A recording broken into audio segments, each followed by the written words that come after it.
Hello guys! അപ്പോൾ നമുക്കിന്നൊന്ന് കൊച്ചി വരെ പോയിട്ട് വന്നാലോ? ദേ രാവിലെ തന്നെ കൊച്ചി പോകാൻ വേണ്ടിയിട്ട് ഞാനും അച്ചാച്ചനും കൂടെ സ്റ്റേഷനിൽ വന്ന് നോക്കിയിരിക്കുവാണ്. ഇങ്ങനെ കുറേ നേരം നോക്കിയിരുന്നപ്പോൾ മൂണിനെയൊക്കെ കണ്ടപ്പോൾ ഞാനിങ്ങനെ മൂണിൻ്റെയൊക്കെ വീഡിയോ ഇങ്ങനെ എടുത്തോണ്ടിരുന്നു. അപ്പോൾ ദേ നമുക്ക് പോകാനുള്ള ട്രെയിനാണ് ഈ വന്നുകൊണ്ടിരിക്കുന്നത്. അങ്ങനെ ഞങ്ങൾ ട്രെയിനിൽ കയറി. അങ്ങനെ ട്രെയിൻ കയറിയത് ഏകദേശം എറണാകുളം എത്താറായായിരുന്നു. അങ്ങനെ എറണാകുളം എത്തിക്കഴിഞ്ഞപ്പോൾ ഞങ്ങളൊരു ഹോട്ടലിൽ ഫുഡ് കഴിക്കാനായിട്ട് കയറി.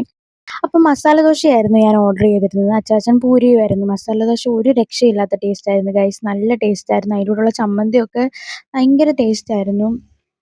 അപ്പോൾ പിന്നെ ഞാനൊരു കാപ്പിയും പറഞ്ഞിട്ടുണ്ടായിരുന്നു. അതും കുടിച്ചിട്ട് ദേ ഞങ്ങൾ നേരെ ബസ് കയറി മെറൈൻ ഡ്രൈവിലോട്ടാണ് പോയത്. അവിടുന്ന് അച്ചാച്ചന് കുറച്ച് സാധനമൊക്കെ വാങ്ങിക്കാനുണ്ടായിരുന്നു. അപ്പോൾ ഭയങ്കര വെയിലായിരുന്നു ഗൈസ്. എനിക്കാണെങ്കിൽ വെയിൽ കൊണ്ടാൽ മൈഗ്രെയിൻ ആകും. അതുകൊണ്ട് തന്നെ ഞാൻ അച്ചാച്ചൻ്റെ കൂടെ സാധനം വാങ്ങിക്കാനായിട്ട് പോയില്ല. ഞാൻ നേരെ നമ്മുടെ മെറൈൻ ഡ്രൈവിലോട്ട് വന്ന് അവിടുത്തെ കാഴ്ചകളൊക്കെ കണ്ടിരിക്കാമെന്ന് കരുതി. അപ്പൊ കാഴ്ചകൾ മാത്രം കണ്ടാ പോരല്ലോ. ഇവിടെ വരെ വന്നതല്ലേ, ഒരു ഐസ്ക്രീം കൂടെ കഴിച്ചേക്കാമെന്ന് ഞാൻ കരുതി. അങ്ങനെ ദേ ഞാൻ കടയിൽ കയറി ഒരു ഐസ്ക്രീം വാങ്ങി. ഏത് ഫ്ലേവർ ആയിരുന്നെന്ന് എനിക്ക് ഓർമ്മ കിട്ടുന്നില്ല.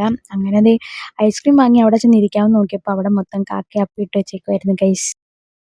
പിന്നെ ഞാൻ അപ്പുറത്തെ സ്ഥലമൊക്കെ കണ്ടുപിടിച്ച് അവിടെ പോയിരുന്ന് ഐസ്ക്രീമൊക്കെ കഴിച്ച് അങ്ങനെ ഇരുന്നപ്പോഴാ ദേ അവിടെ ഈ വെള്ളത്തിനകത്തുള്ളൊരു മീനിനെ കണ്ടു. ഒരു ടൈപ്പ് മീൻ. അതിൻ്റെ ചുണ്ടൊക്കെ വളരെ നീണ്ടതായിരുന്നു. പിന്നെ ദേ ബോട്ടിങ് കണ്ടു. ബോട്ടിനകത്ത് പക്ഷേ വലിയ ആൾക്കാരൊന്നുമില്ല. ബോട്ടിങ്ങിന് പോകുന്നുണ്ട്.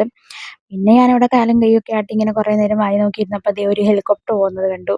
പിന്നെ അതും വീഡിയോയിൽ ഉൾപ്പെടുത്തിയേക്കാന്ന് കരുതി അതും വീഡിയോയിലെടുത്തു. അങ്ങനെ ദേ നോക്കിയപ്പോൾ വീണ്ടും ഒരു ഷിപ്പ് വരുന്നു. അപ്പോൾ പിന്നെ അതിനെയും വിട്ടില്ല, അതും വീഡിയോയിലെടുത്തു. അത് കഴിഞ്ഞ് ഞങ്ങൾ നേരെ ഉച്ചക്കത്തെ ഫുഡ് കഴിക്കാനായിട്ട് പോയി ഗൈസ്. അത് ബിരിയാണി ആയിരുന്നു. ബിരിയാണി കുഴപ്പമില്ലായിരുന്നു. എനിക്കത്ര ഇഷ്ടപ്പെട്ടൊന്നുമില്ല. എന്നാലും ഞാൻ കഴിച്ച് തീർത്തു. അങ്ങനെ ഞങ്ങൾ ട്രെയിനൊക്കെ കയറി ദേ ചെങ്ങന്നൂരെത്തി. അവിടുന്ന് വണ്ടിയെടുത്ത് ഞങ്ങൾ വീട്ടിലോട്ട് പൊക്കോണ്ടിരിക്കുകയാണ്. അങ്ങനെ ദേ ഫൈനലി ഞങ്ങൾ വീട്ടിലും എത്തി. അപ്പോൾ ഇന്നത്തെ വീഡിയോ ഇത്രയേ ഉള്ളൂ. ഇഷ്ടപ്പെട്ടെങ്കിൽ എല്ലാവരും സപ്പോർട്ട് ചെയ്യുക. ബൈ.